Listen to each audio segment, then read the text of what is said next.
And again, that's why it's so important to look at the underside. You know, if you go to our website and look at vehicles for sale, you will see many, many photographs of the undercarriage of the car, and that's by design, because we want people to see what it looks like under there. And if you want to come in person and see it for your own eyes, it's good too. You know, just pictures don't always show everything. You have They take some great pictures under. I mean, every angle you can think of underneath with a serious light. I mean, we've got a good light light. that'll put a blind you.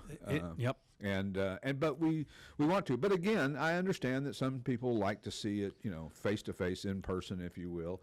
And I understand that. And that's why we have another lift in the back of our truck room, and that's more for just inspections than anything. Our lift that we use behind our main showroom is for the actual photographs, and that's keeping that monster fed of bringing these vehicles in and getting them out on the floor as quick as we can. And sometimes they're quicker than others. Right, and some of these undersides are show ready, they're perfect, they're clean, but most of them, and car guys have some tolerance when it comes to surface rust, right, or oil dripping, because these old cars, they're going to leak one way or another. Yeah, and there's always a little bit of oil. Usually, there's a little bit of oil, and unless you'll see a little seepage or something here and there, and it's okay. It's not the end of the world. That's right. What you're looking for in your undercarriage is rust through. A rust through a floor pan, rust through the frame, major frame repair where there's big welding marks on there that wouldn't have been there from the factory.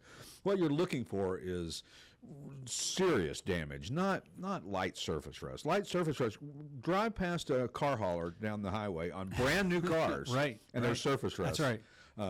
Maybe on the muffler, maybe on the exhaust, maybe on the frame area. Yep. And that's okay. That's it just happens. Surface rust happens, and surface rust doesn't always necessarily become invasive rust. Right. It just is part of, they're kind of designed to have that, I think. And but be sure of what you're getting, and if you don't see underneath pictures of a car, if you're buying from, God forbid, somebody other than Classic Auto Mall. God forbid. God forbid.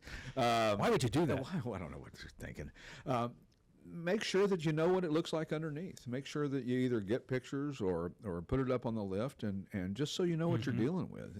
There are many, many, many, many, many vehicles that have surface rust that'll never create a problem, and then there's others that have invasive rust that could be a problem down the road. And you certainly don't want to find out 3 or 5 years into ownership that you've got a rust problem.